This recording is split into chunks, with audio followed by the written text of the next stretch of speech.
ওম শান্তি। আজকের তারিখ হলো 10 এপ্রিল 2022। প্রাত মুরলি অব্যক্ত বাপ-দাদা রিভাইজ কোর্স 19 মার্চ 1990 মধুবন। ওম শান্তি। আজকে বাবার অব্যক্ত মুরলির হেডলাইন হলো উড়তি কলার আধার, উৎসাহ উদ্দীপনার পাখা। তো উড়তি কলার আধার, জীবনে এগিয়ে যাওয়ার আধারই হলো আমাদের উৎসাহ উদ্দীপনার পাখা।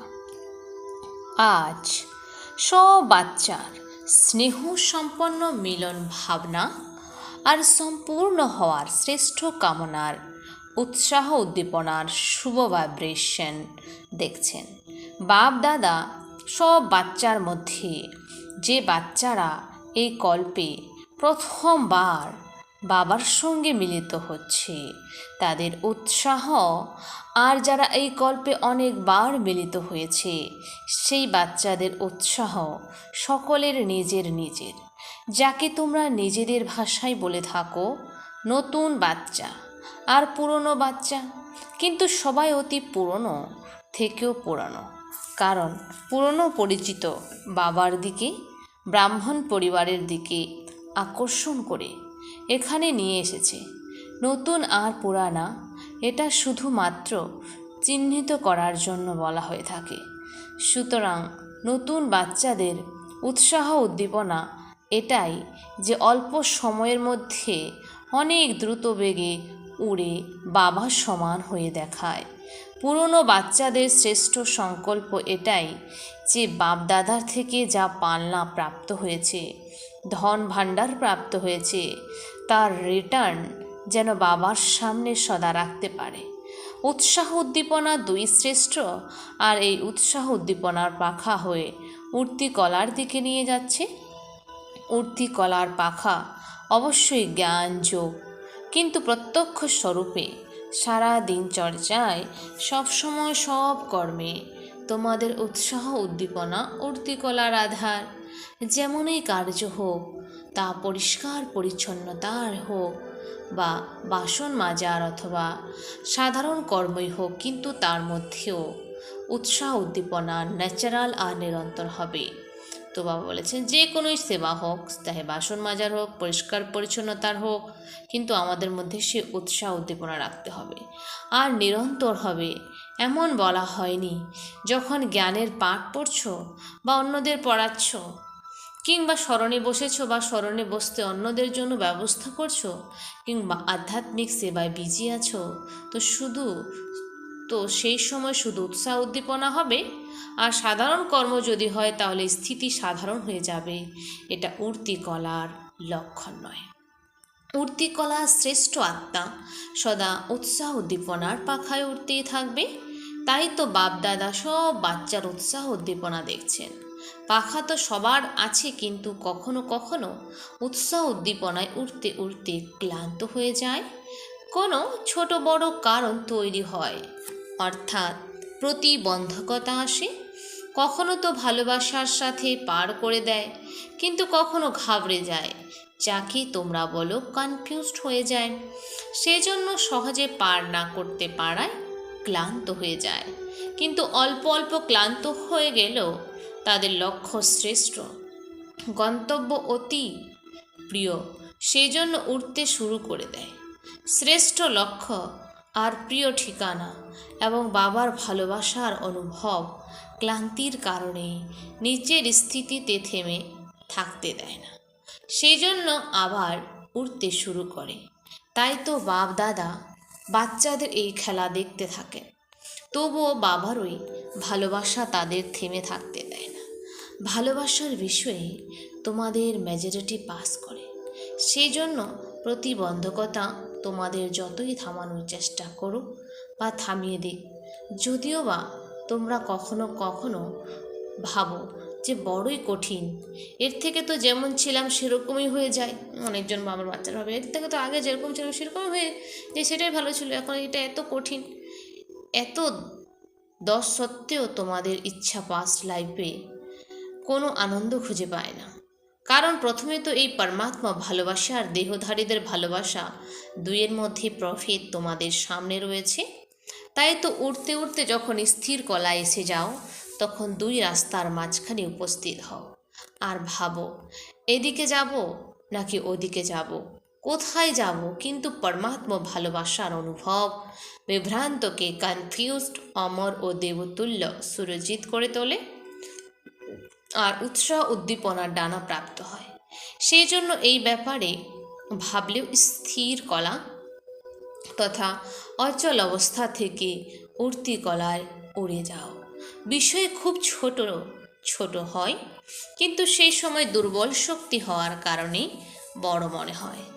যেমন যে শরীরে দুর্বল হয় তার এক গ্লাস জলও উঠাতেও কঠিন লাগে, আর যার আন্তরিক শক্তি প্রবল তার 2 বালতি জল তোলা খেলা মনে হয়। এরকমই ছোট একটা বিষয়কে তোমাদের কাছে বড় বলে অনুভব হতে থাকে। সুতরাং উৎসাহ উদ্দীপনার পাখা সদা ওড়াতে থাকে। প্রতিদিন অমৃত বেলায় নিজের সামনে সারাদিন কোন স্মৃতিতে উৎসাহ উদ্দীপনায় থেকেছ, সে উৎসাহ উদ্দীপনা ভ্যারাইটি পয়েন্টস ইমার্জ হতে দাও। আমি জ্যোতিবিন্দু, বাবাও জ্যোতিবিন্দু। ঘরে ফিরে যেতে হবে, তারপরে রাজ্যে আসতে হবে। শুধু এই এক বিষয়ের একই পয়েন্ট কখনো কখনো বাচ্চাদের বোর করে দেয়। তারপরে ভাবে নতুন কিছু চাই, কিন্তু প্রতিদিনের মুরলিতে উৎসাহ উদ্দীপনার ভিন্ন ভিন্ন পয়েন্টস থাকে। সেই উৎসাহ উদ্দীপনার বিশেষ পয়েন্টস নিজের কাছে নোট করে রাখো। অনেক বড় লিস্ট বানাতে পারো। ডায়েরিতে নোট করেছো তো বুদ্ধিতেও নোট করো।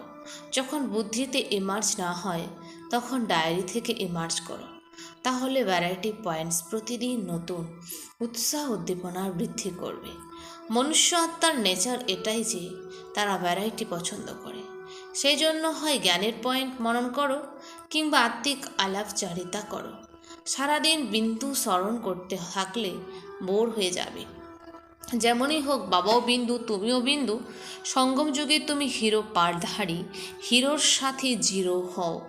হিরোর সাথে পারধারী জিরোর সাথে হিরো হও, শুধু জিরো নও। সঙ্গম যুগে হিরো হওয়ার কারণে সারাদিন ভর ভ্যারাইটি ভূমিকা পাঠ পালন করো।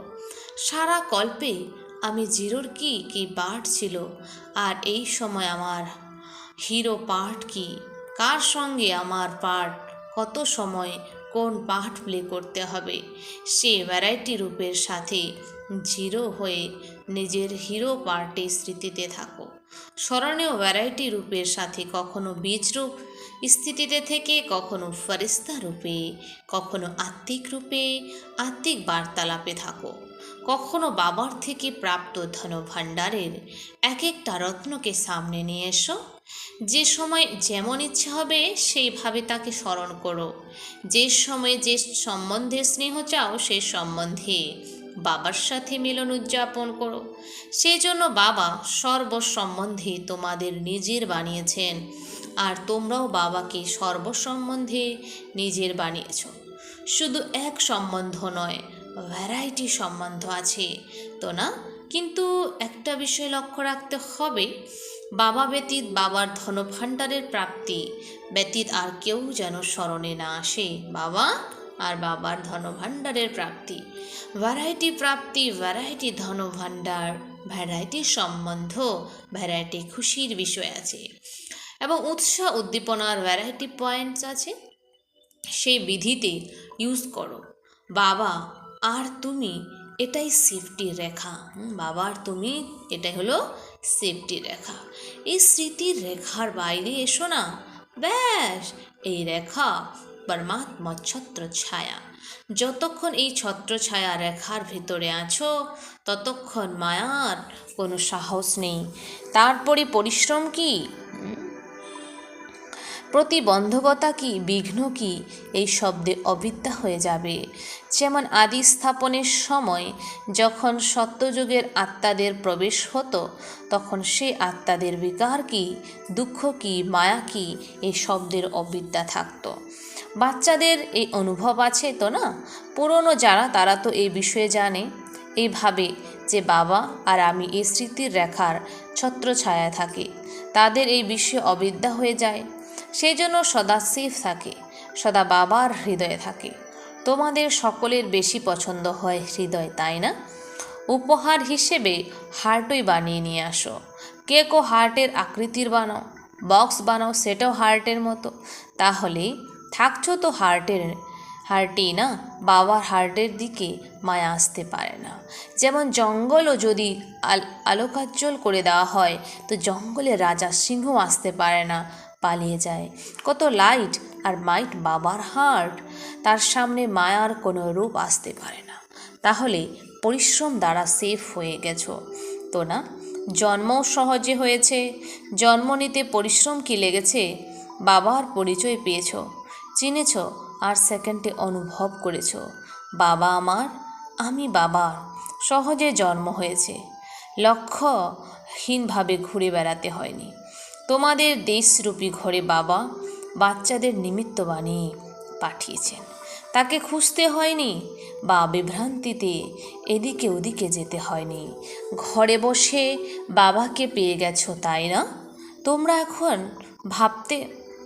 ভারতে আসো অন্তরের ভালোবাসায় মিলন উদযাপনের জন্য, কিন্তু তোমরা তো ওখানেই পরিচয় প্রাপ্ত করেছ, জন্ম ওখানে হয়েছে, জন্ম অতি সহজে হয়েছে, তো পালনাও তো অতি সহজভাবে প্রাপ্ত করো। শুধু অনুভব করো তোমরা যাবেও সহজে। বাবার সাথে যেতে চাও তো না, নাকি ধর্মরাজপুরীতে অপেক্ষা করবে? সবাই একসাথে যেতে চাও, তাই না? তোমাদের সকলের এই দৃঢ় সংকল্প আছে কি যে আমরা সাথে আছি আর একসাথে ফিরে যাব, আর ভবিষ্যতে ব্রহ্মা বাবার সাথে রাজত্বে যাব এবং পার্ট প্লে করব।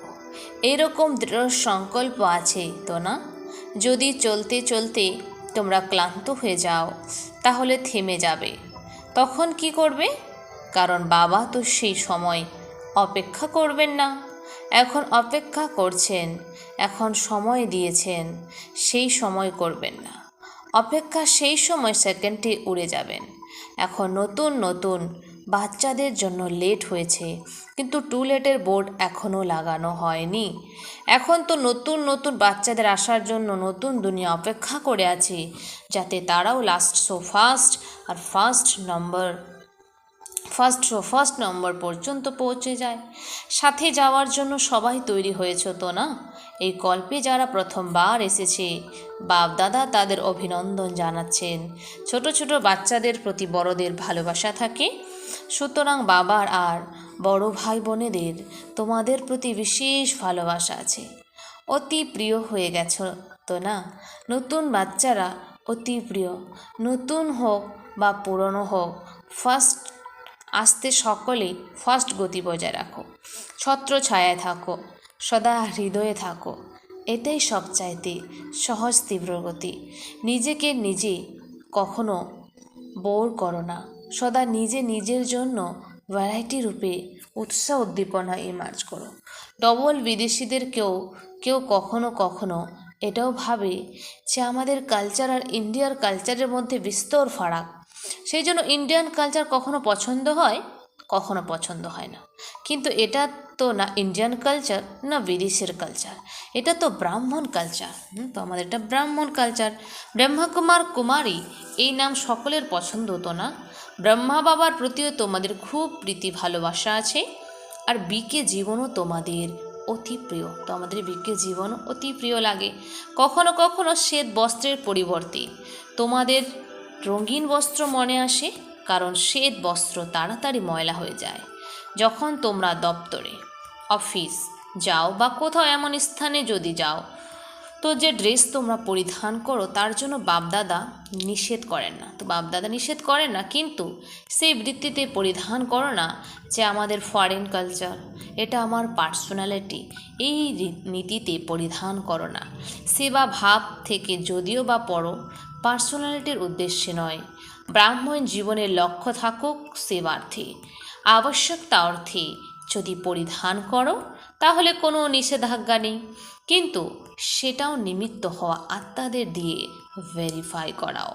তো বলছে আবশ্যকতা অর্থে যদি তোমরা পরিধানও করো তাহলে কোনো নিষেধ নেই, কিন্তু সেটাও নিমিত্ত যে আছে সে আত্মাদের দিয়ে ভেরিফাই করাও। এমন নয় যে বাপ দাদা তো অনুমতি দিয়ে দিয়েছেন, তাহলে আবার আপনি কেন নিষেধ করছেন? কখনো কখনো তোমরা খুব হাসির কথা বলে থাকো যে শব্দ তোমাদের আপন উদ্দেশ্যের জন্য হয়, তা তোমরা মনে রাখো, কিন্তু তার পিছনে যে নিয়ম নীতির বিষয় থাকে সেটা তোমরা ভুলে যাও। সুকৌশলী হওয়াটা বাপ দাদার ভালো লাগে, কিন্তু সেই কৌশল লিমিটে থাকা উচিত, আনলিমিটেড যেন না হয়। ভোজন পান করো, পরিধান করো, খেলো, কিন্তু লিমিট বজায় রেখে। সুতরাং কোন কালচার পছন্দ? যা ব্রহ্মা বাবার কালচার, তা ব্রহ্মা কুমারীদের কালচার পছন্দ তো না? তোমাদের মধ্যে একটা ব্যাপার খুব ভালো যে পরিষ্কারভাবে বলে দাও, সবাই এক রকম নয়। কেউ কেউ এই রকম হয় যারা নিজের দুর্বলতা বর্ণন করে, কিন্তু হুইমজিক্যাল অর্থাৎ খামখেয়ালি হয়ে যায়। বারবার স্মৃতিতে এটাই নিয়ে আসতে থাকে, আমি দুর্বল। এত কোমল হইও না। যদি দুর্বলতার বিষয়ে ভাবতে হবে, তবে তোমাদের মধ্যে যে বিশেষত্ব আছে সেটাই ভুলে যাবে, আর দুর্বলতাকেই বারবার ভাবতে থাকবে। দুর্বলতা অবশ্যই বাবাকে শোনাও, কিন্তু যখন বাবাকে দিয়ে দিয়েছ তো সেগুলো কার কাছে রয়েছে? তাহলে কেন এত ভাবো আমি এই রকম, আমি সেই রকম? বাবাকে দিয়ে দিয়েছ তো না? তোমরা বাপ দাদাকে পত্র লিখে দুর্বলতা সব দিয়ে দাও, কিংবা পত্র লিখে বাপ দাদার ঘরে রেখে আসো, তারপরে আবার ভাবো যে কোনো উত্তর তো পাওয়া হলো না। এইভাবে বাপ দাদা উত্তর দেন না। যে খামতি তুমি বাপ দাদাকে দিয়ে দিয়েছ, বাপ দাদা সেই স্থানে তোমাকে শক্তি, খুশি, উৎসাহ, উদ্দীপনা ভরে দেন। আর বাপ দাদা যা দেন তা তোমরা গ্রহণ করো না, শুধু ভাবতে থাকো যে উত্তর তো পেলাম না। বাবা যা দেন সেগুলো নেওয়ার প্রয়াস করো, উত্তরের অপেক্ষা করো না, শক্তি, খুশি নিতে থাকো। তারপরে দেখো কত ভালো উৎসাহ, উদ্দীপনা থাকে। যে মুহূর্তে নিজের দুর্বলতা সম্পর্কে লেখো অথবা নিমিত্ত হওয়া আত্মাদেরকে শোনাও, তার মানে দিয়ে দিয়েছে, অর্থাৎ সমাপ্ত। এখন কি প্রাপ্তি হচ্ছে সে বিষয়ে ভাবো। বাপ দাদার কাছে প্রত্যেকের থেকে কত পত্র আসে, বাপ দাদা উত্তর দেন না, কিন্তু যা আবশ্যক তা তিনি রিটার্ন দেন, এবং যা কিছু খামতি আছে তিনি পূরণ করে দেন। আর বাকি স্মরণ, স্নেহ তো তিনি প্রতিদিনই দেন। এমন কোনো দিন আছে যেদিন স্মরণ স্নেহের প্রাপ্তি হয়নি? বাপ দাদা সবাইকে প্রতিদিন 2-3 পেজের পত্র লেখেন। মুরলি এত বড় পত্র রোজ রোজ কেউ কাউকে লেখে না।